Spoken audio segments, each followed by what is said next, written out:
बिस्मिल्लाहिर्रहमानिर्रहीम। Welcome students of class 10 mathematics.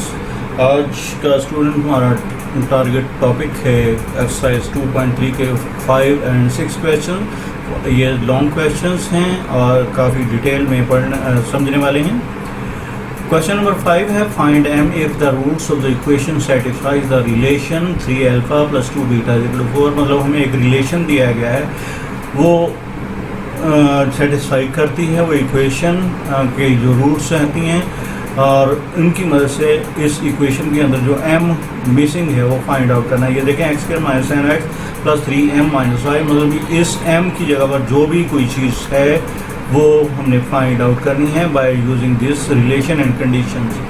हमने alpha plus beta उसकी रूट्स को लेट किया। Alpha plus beta sum of root minus 7 minus under root inside the bracket and 1, मतलब minus b over a का formula लगाते हुए 7 आ गया हमारे पास। इसके इक्वेशन नंबर 1 लेट कर दिया। इन तमाम क्वेश्चंस में ये इस तरह हमने अल्फ़ा प्लस बीटा को, अल्फ़ा इंटू बीटा को, और ये हमने एक अल्फ़ा को एज्यूम्ड वैल्यू बनाना होता है। इनको 1 2 3 लेट कर लेंगे। इन सब का एक ही मेथड है। अब ये देखें हमारे पास ये जो है अल्फ़ा प्लस बीटा वो 7 आ गया, और अल्फ़ा इंटू बीटा मतलब प्रोडक्ट 3m माइनस 5, मतलब हमारे पास जो कॉन्स्टेंट फैक्टर वो 3m माइनस 5 है, उसको लेते हुए हमने ये फैक्टर कंसीडर किया कि c by a my 3m minus 5 equal to this 1, and then ये हमारे पास क्वेश्चन नंबर 2 आ गई। अब यहाँ से हम अल्फ़ा को बनाते हैं। अल्फ़ा हम इक्वेशन नंबर 1 के अंदर से अल्फ़ा को एक साइड पर रखकर बीटा को उधर माइनस कर देते हैं, तो ये हम इक्वेशन नंबर 3 बनाते हैं। ये कहीं से नहीं आई, ये हमने इक्वेशन नंबर 1 के अंदर से बनानी। Let the given conditions. Given condition हमारे पास ये है कि हमारे पास जो रिलेशन दिया गया है 3 alpha plus 2 beta is equal to 4, उसको हमने यहाँ पर लेट किया, कंसीडर किया। अब इसके अंदर हमने जो अज्यूम्ड वैल्यू अल्फ़ा बनाई है, या अल्फ़ा बना लें या बीटा बना लें, एक ही बात है। हमने एक टाइप का हमने जो रूट है वो कैंसिल करना होता है, मतलब अगर अल्फ़ा कैंसिल कर लें तब भी ठीक है, बीटा कैंसिल कर लें तब भी ठीक। अब देखो हमने जैसे ही अल्फ़ा की वैल्यू यहाँ से पुट की है 7 माइनस बीटा, तो दोनों टर्म्स बीटा 1 में चेंज हो जाएंगी, मतलब अल्फ़ा इसमें एलिमिनेट हो जाएगा। तो यही हमारा मकसद है कि एक टाइप का हम वैल्यू बना लें। 7 माइनस बीटा ये अल्फ़ा की वैल्यू जो हमने ऊपर इक्वेशन नंबर 3 में बनाई है, एंड 2 बीटा इक्वल 4। यहाँ से हमारे पास हमने इसको मल्टीप्लाई करके ये देख लिया। अब हमारे पास 21, इस 4 को उठाकर हम इधर ले गए, और ये 3 बीटा प्लस 2 बीटा चेंज होकर माइनस बीटा इधर आकर प्लस बीटा में चेंज हो गया। Beta is equal to 17। अब बीटा की हमारे पास वैल्यू आ गई। अब ये जो बीटा की वैल्यू है इक्वेशन नंबर 3 के अंदर जाकर पुट की, तो अल्फ़ा की वैल्यू 7 माइनस 17 माइनस 10 वैल्यू निकल आई। ठीक है, और know put alpha beta in equation 1। Alpha beta equation number हमारे पास ये जो है यहाँ पर जिसमें हमने m फाइंड आउट करना है, जब हम m नज़र आ रहा है, alpha beta equal to 3m minus 5 में अल्फ़ा और बीटा की वैल्यूज़ को पुट करके 3m माइनस 5 के इक्वल लिख दिया। Alpha beta equal to 3m minus 5। अब ये अल्फ़ा की वैल्यू हमारे पास 10 है और बीटा की 17 है, उनको मल्टीप्लाई किया 3m माइनस 5। तो यहाँ पर सोल्यूशन आफ्टर दिस हमारे पास जो वैल्यू m की आई वो माइनस 55 आ गई। और देखो ये 170 आ गया, इनको मल्टीप्लाई करके और m को उधर जाकर प्लस कर दिया 165, और यह वाला 3 उसके नीचे डिवाइड कर दिया। सिमिलरली इसका क्वेश्चन नंबर 2 मतलब पार्ट नंबर 2, उसमें भी m फाइंड करना है, और उसके लिए relation 3 alpha minus 2 beta equal to 4। ये सेम वही इन्हीं बेसिस पर, इन्हीं पैटर्न पर चलते हुए हम इस क्वेश्चन को भी सॉल्व करेंगे। अल्फ़ा बीटा उसकी रूट्स हैं और हमने उसके सम एंड प्रोडक्ट निकाल लिए, और यहाँ से हमने इक्वेशन नंबर ये जो मर्जी नाम लिख लें, मैंने यहाँ पर इसका जो फाइंड आउट करनी है जहाँ से उसका a रख दिया है और इसको 1 2 रख दिया, 1 2 और ये a। नाउ गिवन कंडीशन हमारे पास जो रिलेशन है 3 alpha minus 2 beta equal to 4, तो यहाँ पर हमने अल्फ़ा की वैल्यू इसलिए लगाई ताकि दोनों बीटा बन जाएं, तो -7 minus beta minus 2 beta equal to 4। अब यहाँ पर हमारे पास ये वैल्यूज़ हैं, तो ये इन वैल्यूज़ को पुट करते हुए हमारे पास ये बीटा की वैल्यू आ गई -5। देख लेंगे सिंपल मैथमेटिक्स है और इसमें कोई कॉम्प्लिकेटेड बात नहीं है, ठीक है।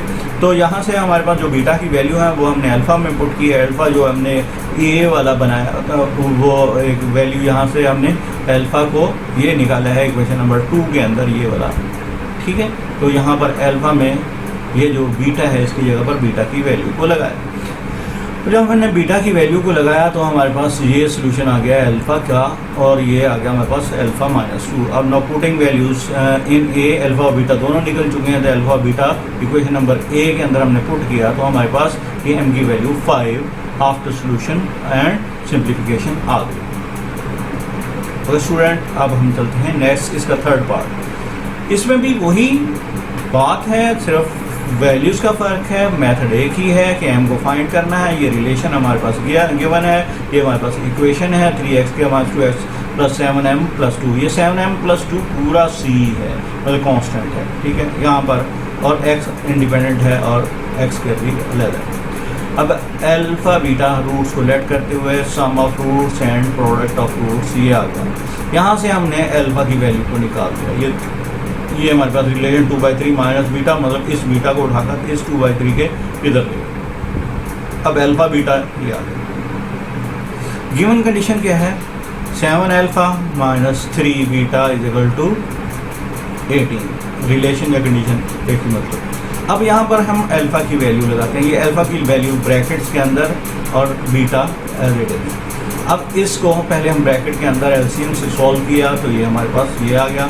फिर इस 3 और 7 को हमने क्या कर लिया, इस 7 को इसके इनसाइड मल्टीप्लाई कर दिया, नीचे 3 आ गया। अब इसको एक बार फिर हमने एलसीएम सॉल्व किया तो ये हमारे पास एलसीएम सॉल्व हुआ, ये 3 × 3 9 बीटा हो गया। अब 9 और 21 30 में चेंज हो गया, और ये 18 को 3 से क्रॉस मल्टीप्लाई करके ये हम 54 बना लेंगे। ये देखें हमने 54 बना लिया, और ये 14 minus 30 beta is equal to 54। अब यहाँ पर हम कांस्टेंट को एक तरफ और बीटा को एक तरफ ले गए। बीटा यहाँ से माइनस इधर आकर पॉजिटिव हो गया, और यहाँ पर 54 पॉजिटिव का इधर आकर नेगेटिव हो गया। -40 आ गया डिवाइडेड बाई ये वाला 30 आ गया, बीटा -4/3। अब ये बीटा की वैल्यू आ गई है, इसको अल्फ़ा को फाइंड करने के लिए बीटा की वैल्यू को अल्फ़ा वाली इक्वेशन में पुट किया तो हमारे पास ये सिचुएशन आ गई। 6/3 कट के 2 आ गया, मतलब अल्फ़ा की वैल्यू हमारे पास ये और बीटा की वैल्यू हमारे पास -4/3। अब अल्फ़ा और बीटा की वैल्यू इस रिलेशन में हमने पुट की तो हमारे पास ये वाली बात आ गई, -4/3 मल्टीप्लाई 2 -8/3 इंटू 3।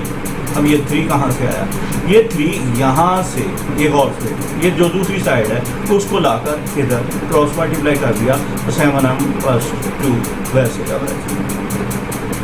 अब इस सारी सिचुएशन में ये 3 से कैंसिल हो जाएगा और सिर्फ -8 बढ़ जाएगा, और यहाँ से जो दूसरी साइड पर 2 पड़ा हुआ है उधर 8 के साथ आकर माइनस हो गया 7 है। अब m इज इक्वल टू -10/7 हमारे पास m की रिक्वायर्ड वैल्यू आ गई। अब हमारे पास क्वेश्चन नंबर 6 जो लास्ट क्वेश्चन है, इसका एक पार्ट मैं आपके लिए होमवर्क के तौर पर छोड़ दे रहा हूँ और एक आपका ये मैं सॉल्व कर रहा हूँ क्योंकि ये दोनों एक ही मेथड से एक बिल्कुल सेम एक जैसे हैं। इक्वेशन हमारे पास ये गिवन है, अल्फ़ा बीटा की रूट्स को लेट किया, उसने कहा कि इन दोनों के सम और प्रोडक्ट से थर्ड नंबर लैम्डा के बराबर, कोई मसला नहीं। अल्फ़ा प्लस बीटा ये हमारे पास एक नंबर लैम्डा के बराबर है, अल्फ़ा इंटू बीटा मतलब प्रोडक्ट भी एक नया नंबर लैम्डा के बराबर है। अगर ये दोनों एक तीसरे नंबर के बराबर हैं तो ये आपस में भी बराबर हैं, ऑब्वियस बात। अब ये जब हमने इनको लिखा तो ये ब्रैकेट के अंदर माइनस बाहर लिखना है और वैल्यू को ब्रैकेट के अंदर लिखना है, नहीं तो आपकी मिस्टेक हो जाएगी। अगर आप इसको डायरेक्ट लिखना चाहते हैं तो इन दोनों के सिंबल चेंज करना होगा, जैसे ये मैंने यहाँ पर कर दिया -7m + 5 इक्वल टू 3m - 10 और ये आ गया लैम्डा। अब इन ये दोनों एक थर्ड पार्टी के बराबर हैं तो आपस में एक बराबर हैं, तो आपस में बराबर लेते हुए इनको क्रॉस मल्टीप्लाई करके एक फैक्टर जो नीचे डिवाइजर में है उसको हमने कैंसिल कर लिया। ठीक है, यहाँ पर भी कैंसिल कर सकते हैं लेकिन बेहतर है कि हम इसको क्रॉस मल्टीप्लाई करके दूसरी तरफ लेके जाकर कैंसिल करें तो ज़्यादा बेहतर अच्छा समझा जाएगा। अब यहाँ पर -7 + 5 = 3m-10, तो अब m को एक साइड पर हम ले गए और कांस्टेंट को एक तरफ ले गए, तो हमारे पास m = 15/10 आ गया, जो कि कट के 3/2 आ गया। ओके स्टूडेंट, ये एक्सरसाइज खत्म हुई है। इसका क्वेश्चन लास्ट मैंने आपके होमवर्क के तौर पर छोड़ा है, बिल्कुल सेम इसी तरह आपने करना है। ओके, इंशाल्लाह नेक्स्ट एक्सरसाइज से स्टार्ट करेंगे। अस्सलामु अलैकुम वरहमतुल्लाह।